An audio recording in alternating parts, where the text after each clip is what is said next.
ఇంకొకటి మీ ఎన్డీఏ నేత AP deputy CM ఈరోజు మాట్లాడుతూ రేవంత్ రెడ్డి గొప్ప నాయకుడు అనే విషయం మాట్లాడారు. నాకు తెలియదు మరి ఆయనకి ఎట్లా గొప్ప ఉంటుంది, ఏంటో గొప్ప ఉంటుంది మరి నాకే తెలియదు. రుజువులే మీరు ఎప్పుడు తెలియదు నాకు.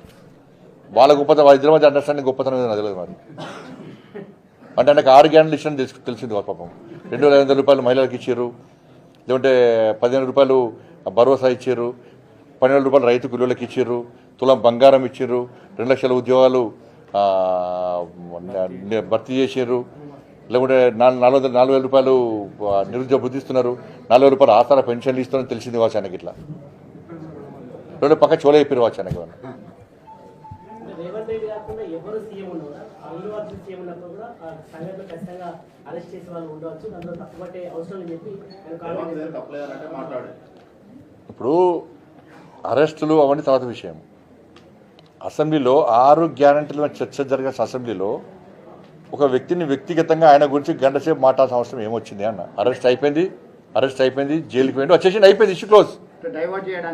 అంతే, 6 గ్యారెంటీ డైవర్ట్ చేయడానికే. ఇప్పుడు ఏమైనా చర్చ ఏమైంది అసెంబ్లీలో దేని చర్చ జరిగిందంటే అల్లు అర్జున్ చర్చ జరిగిందని ప్రజలు చెప్పుకునే పరిస్థితి వచ్చింది. వాళ్ళ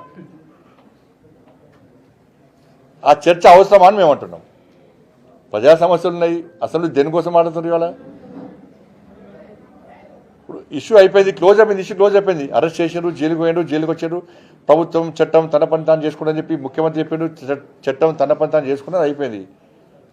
మళ్ళా చట్టం గురించి ఈయనది మాట్లాడారు అసెంబ్లీలో అంటున్నా. అంత అవసరం ఏమొచ్చింది? ఇది నాకు తెలిసి ఇది అల్లు అర్జున్ గారికి రేవంత్ రెడ్డి గారి మధ్యలో ఏదో చెడినట్టున్నది. అంటే నాకైతే ఒక డౌట్ వస్తుంది అది. లేకుంటే గింత ఎందుకు వస్తుంది ఒక వ్యక్తి గురించి? అట్లా ఈరోజు చాలా మంది ఉన్నారు తెలంగాణలో. ఇప్పుడు 1000 కోట్ల ఇది కలెక్షన్ వచ్చిందట. ఎన్ని 17,000 కోట్ల కలెక్షన్ వచ్చిందట. జాతీయ స్థాయిలో కూడా ఒక పేరు వచ్చింది. కానీ పుష్ప 3 రిలీజ్ కాకముందే రేవంత్ రెడ్డి పుష్ప 3 చూపెట్టిండు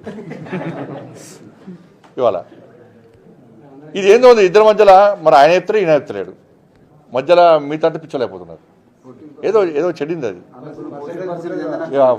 14% ఇంకా ఉండొచ్చు మరి రకరకాల జరుగుతుంది అది. దాని మీద ఇప్పుడు లాస్ట్కి ఏమే ఎవరైతే ఫిర్యాదు చేసి ఉండే ఆయన కాన్ఫిడెంట్ తీసుకునే ఇలా ఏమయ్యే పరిస్థితి వాళ్ళ. తండ్రే భర్తనే ఇలా ఫిర్యాదు రిటర్న్ తీసుకునే. మరి ఆయన ప్రభుత్వం నమ్మకం ఉందా, లేకుంటే అల్లు అర్జున్ గారి నమ్మకం ఉందా? ప్రభుత్వం మీద నమ్మకం లేకనే కదా రిటర్న్ తీసుకున్నది. మరి నమ్మకంగా కుటుంబాన్ని కూడా నమ్మకం విశ్వాసం కుదుర్చగలిగిపోయింది ప్రభుత్వం ఇది, చేతకాని ప్రభుత్వం ఇది.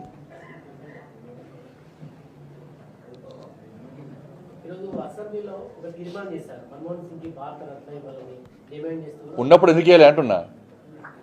వీళ్ళు ఉన్నప్పుడు బాబాసాహెబ్ అంబేద్కర్కి ఎందుకు భారతరత్న చేయాలి కాంగ్రెస్ పార్టీ సమాధానం చెప్పాలి. ఫస్ట్ నెహ్రూకి ఇచ్చుకున్నారు, ఇందిరాగాంధీకి ఇచ్చుకున్నారు.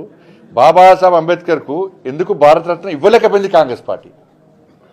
బాబాసాహెబ్ అంబేద్కర్ యొక్క ఫోటోను సెంట్రల్ హాల్లో ఎందుకు పెట్టలేకపోయింది కాంగ్రెస్ పార్టీ చెప్పాలి.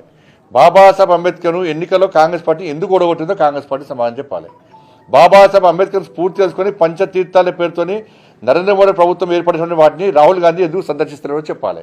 హైదరాబాద్లో ఏ పార్టీ ప్రభుత్వం కానీ అంత పెద్ద నిలువెత్తు బాబాసాహెబ్ అంబేద్కర్ విగ్రహం పెడితే రాష్ట్ర ముఖ్యమంత్రి ఎందుకు పోయి దర్శించుకోలేదో చెప్పాలి. దాని మీద ఇవాళ మన్మోహన్ సింగ్ దుకాణం స్టార్ట్ అయింది. ఇవాళ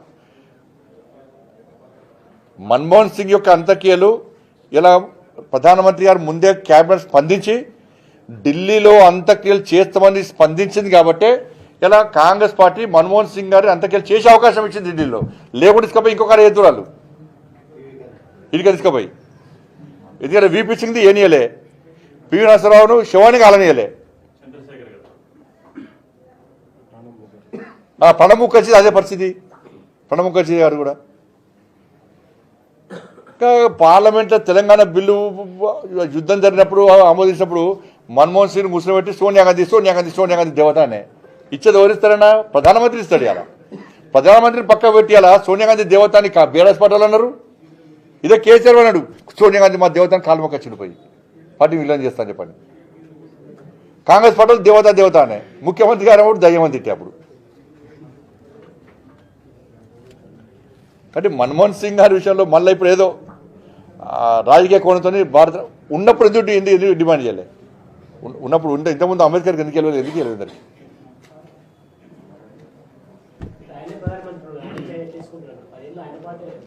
40 సంవత్సరాలు వాళ్ళనప్పుడు ఇంతగానికి ఇచ్చుకోలేదా లేకుంటే నెహ్రూకి ఇచ్చుకోలేదా? అప్పుడు ఎందుకు తీసుకున్నారు వాళ్ళు ప్రభుత్వం ఉన్నప్పుడు?